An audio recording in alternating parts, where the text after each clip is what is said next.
Welcome back to the deep dive. Hmm. Today, we are wrestling with a problem that I think, so many of us feel deep in our bones. It's this question. Why, when we have all this technology, all this material comfort, do so many of us feel like we're fundamentally wasting our lives? It's a profound question, Yeah. and it's at the heart of this idea of, quote, democratic unfreedom. Democratic unfreedom. I love that phrase. It's this comfortable, smooth, perfectly reasonable system that just feels deeply oppressive somehow.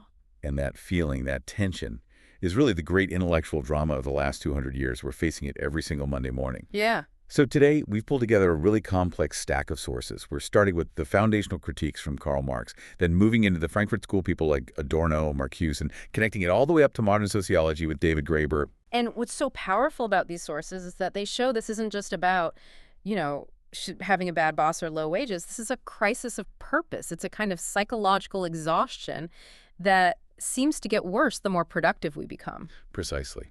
So our mission today is pretty ambitious. We want to draw a straight line from the historical roots of concepts like alienation and fetishism ideas, from the smokestack era, Right, from the 19th century. all the way to the modern crisis of the bullshit job and that feeling of digital burnout. We're going to try and define the core forces, both psychological and systemic, Yeah. that reduce human value to just productivity, that turn us from people into, well, objects. And as I was reading through this, the central conflict, the real drama here, seems to be this enormous gap between two states.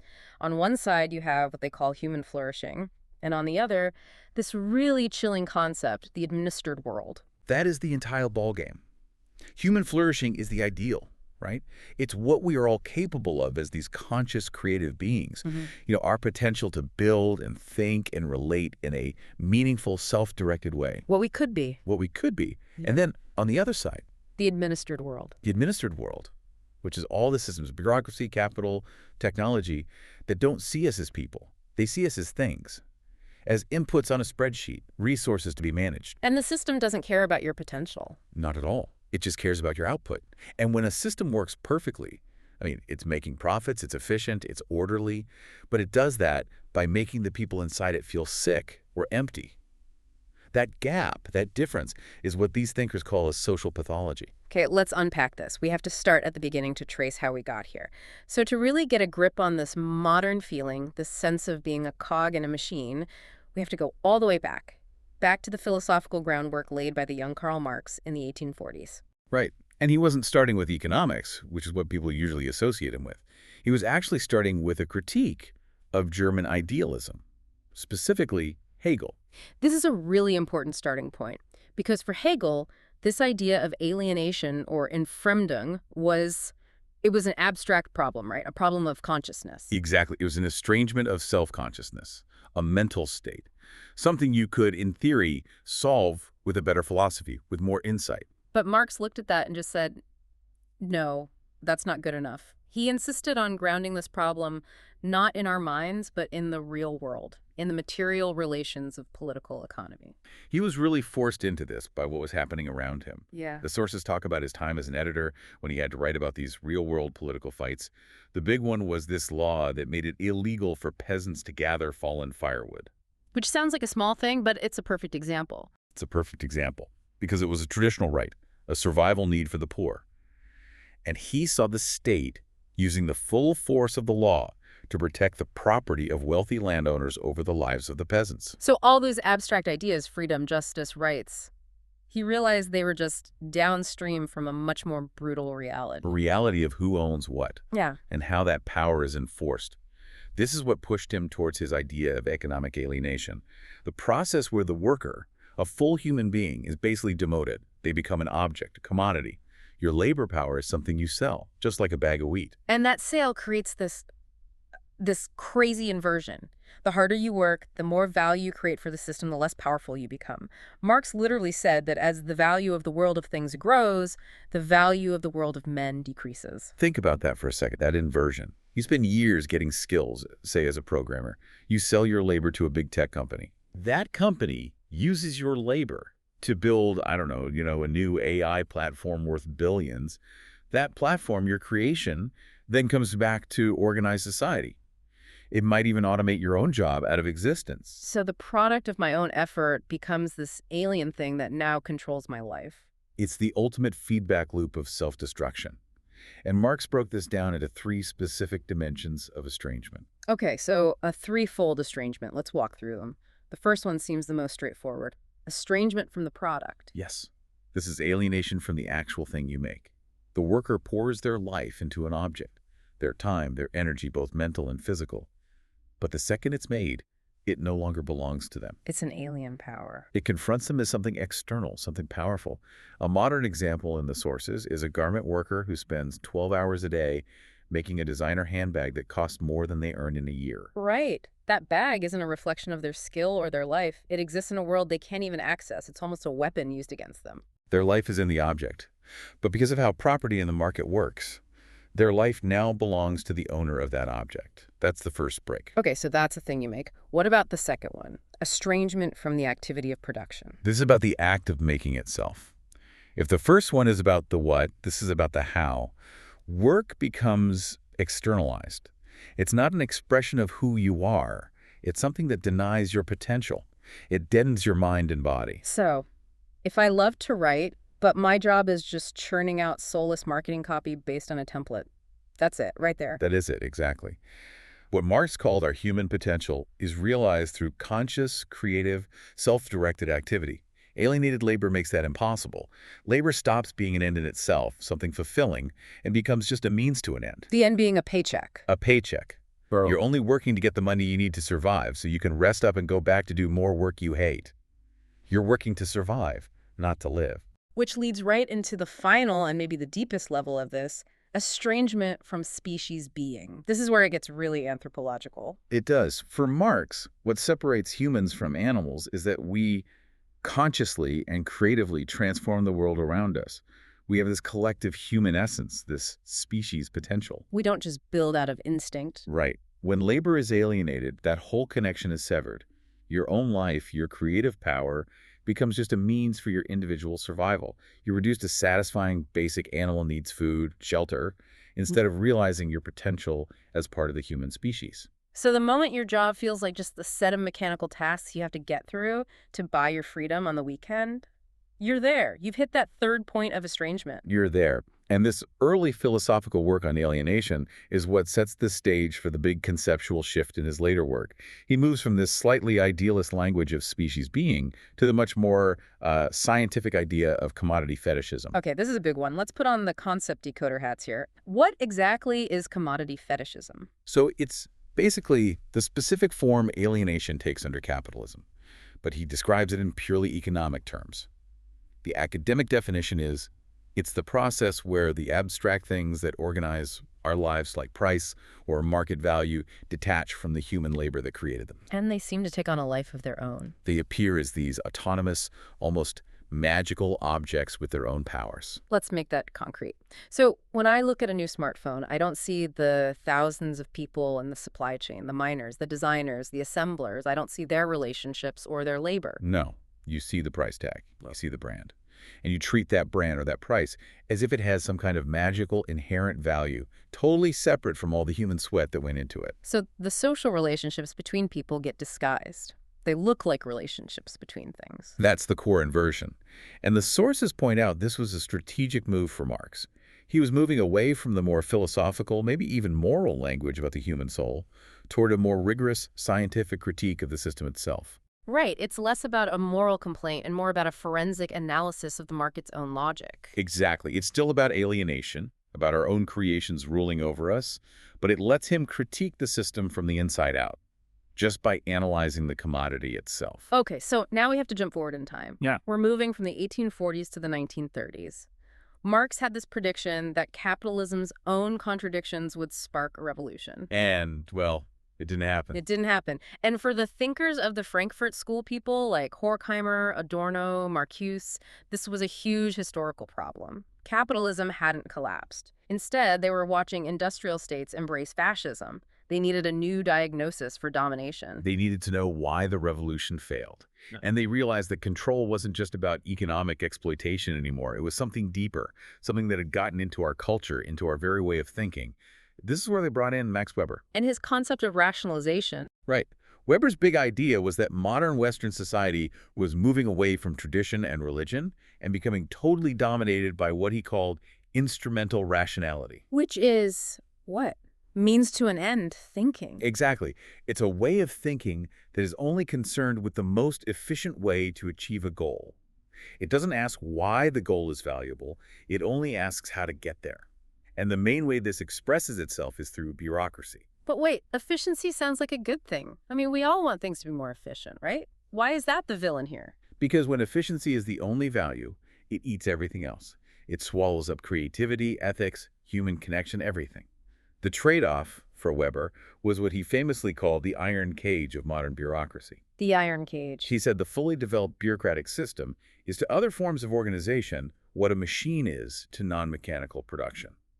It's powerful, it's logical, but it's completely inhuman. Can you give us a modern example of that logic at work? Oh, absolutely. Think about any large corporation's management structure.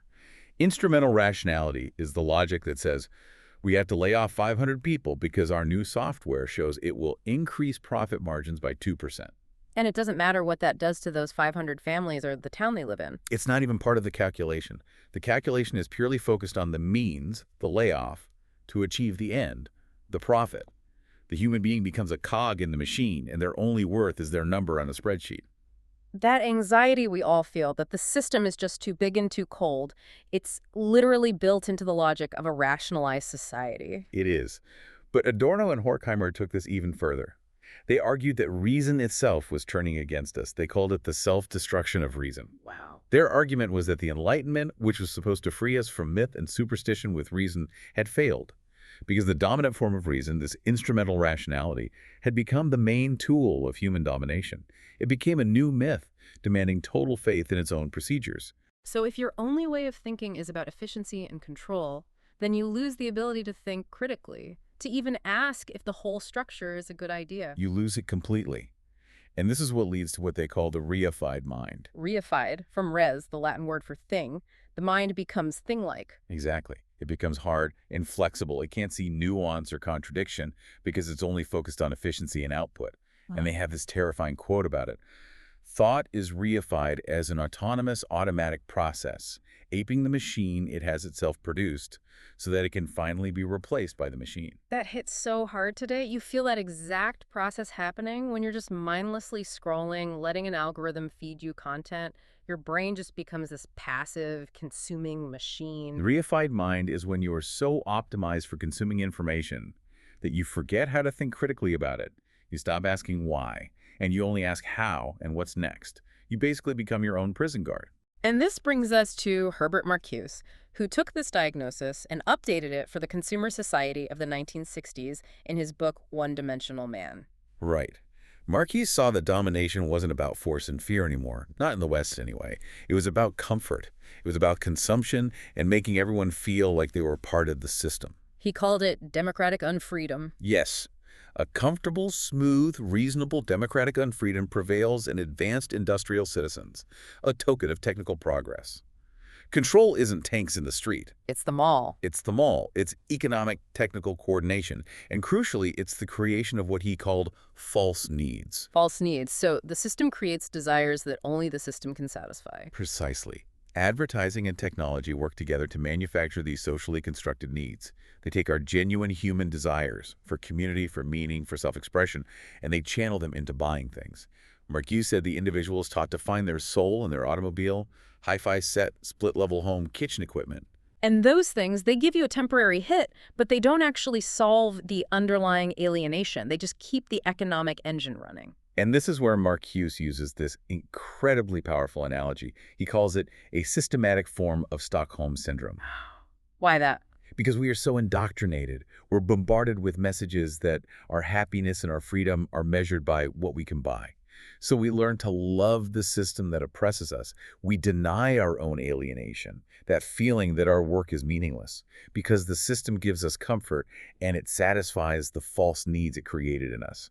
If you can't even see the bars of the cage, you can't try to escape. You're one-dimensional. The only thoughts you can think are the ones the system has provided for you.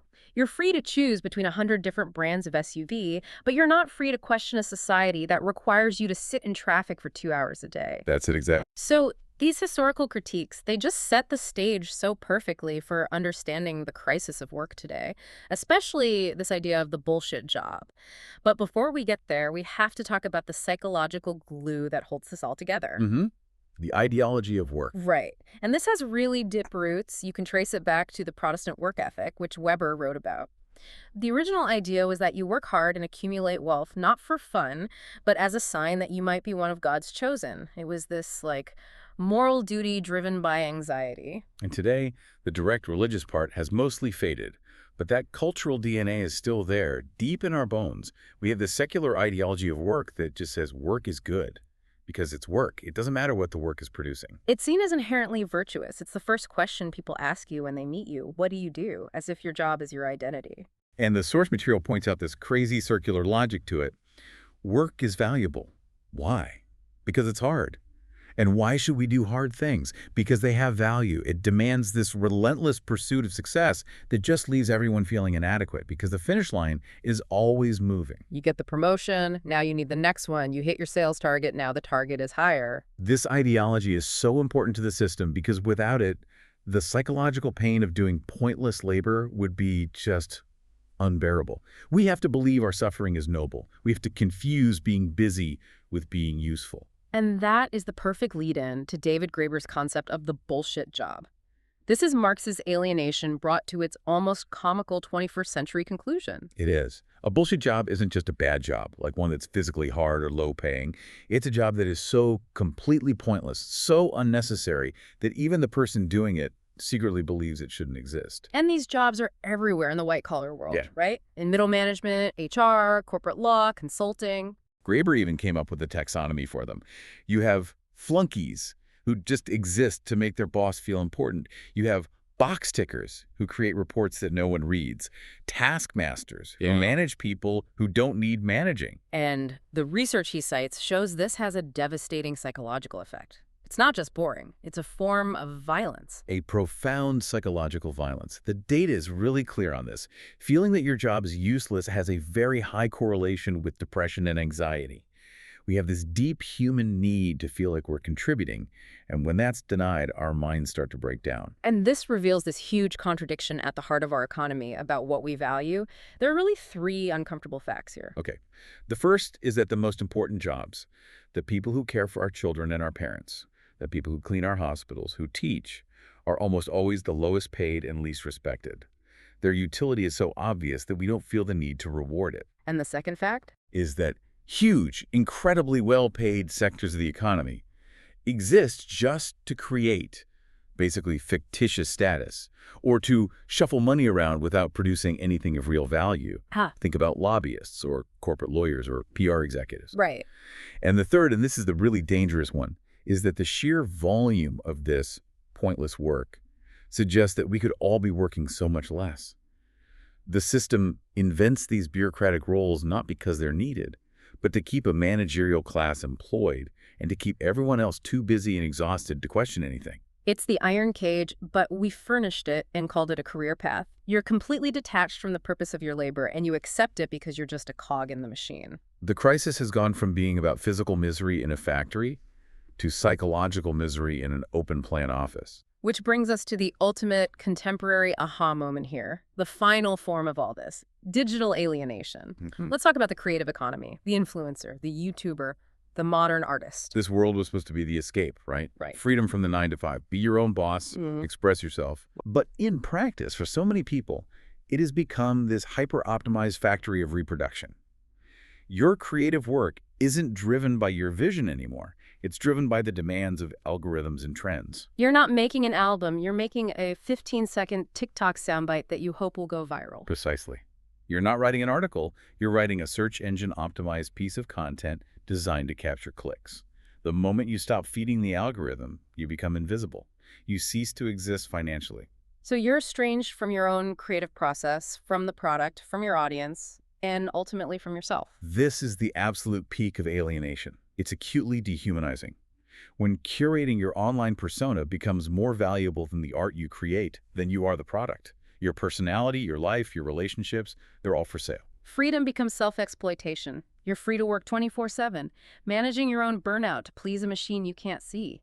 Instrumental rationality has completely colonized the one area that was supposed to be safe, our own identity. We see the same logic in things like the fast fashion industry. The whole idea of quality or craftsmanship just dies. It's all about speed, surplus, and creating endless demand, while the human cost is completely hidden at every step of the chain. This is why some of these critics were hoping for a revolt of the caring classes, a revolt from the people whose jobs are actually meaningful but are completely undervalued. The hope is that they can lead the way in demanding that we measure value by actual human flourishing and utility, not by status or algorithmic engagement. Okay, so we've traced this whole intellectual arc from Marxist factory worker to the burned out YouTuber.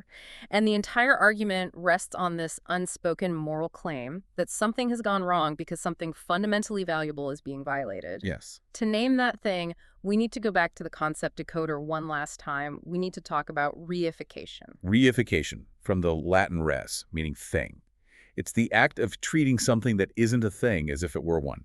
It's treating people or relationships or even ideas as objects to be manipulated or quantified. It's the core distortion. And the fight against that distortion, the fight against reification and alienation, that leads us directly to the positive value we're trying to protect. Human dignity. Right, human dignity can be a slippery concept, but its main job is to assert that there is an objective, non-negotiable value to every human being that has to be protected. It's an inner significance view. You have worth just by being human, not because of your rank or your productivity. You are valuable even when the spreadsheet says you're disposable. That's the core claim. And we see this concept doing incredibly important work right now in fields like bioethics, where the stakes of instrumental rationality are terrifyingly high. For sure. Things like genetic engineering, anti-aging tech, AI personhood, all of these debates force us to ask, what does it mean to be human? And dignity is supposed to be the firewall. It has to be. A firewall that protects us from practices that would treat human life as just another resource to be optimized or engineered. And this leads to a really powerful idea mentioned in the sources, the interstitial concept of human dignity, or IHD. This isn't just a moral feeling, it's meant to be a bridge between law, ethics, and politics. The idea behind the IHD is that this commitment to human worth has to be the bedrock of all our rules, from our constitutions down to our personal ethics. It's the ultimate check on the administered world. It says the individual cannot be sacrificed for the greater good if that good is just defined as efficiency or profit. So in a debate about, say, using AI for social credit scores, dignity is the concept that screams, no, you cannot reduce a human being to a set of data points to be managed. It's the counterweight. It insists that a good society is measured by more than just its GDP. So if this system is so total, so comfortable in its unfreedom, how do these thinkers say we can actually get out? What's the practical response? Well, the ultimate goal for critical theory is always emancipation, a radical transformation of the world to overcome this domination.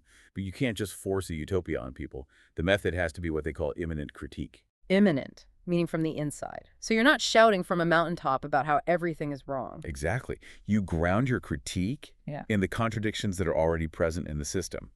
You take the values the system says it believes in, like freedom or equality or even efficiency, and you show how the system is violating its own rules. So you're not saying your values are wrong, you're saying you're not even living up to your own values. That's how you connect analysis to change without being an authoritarian.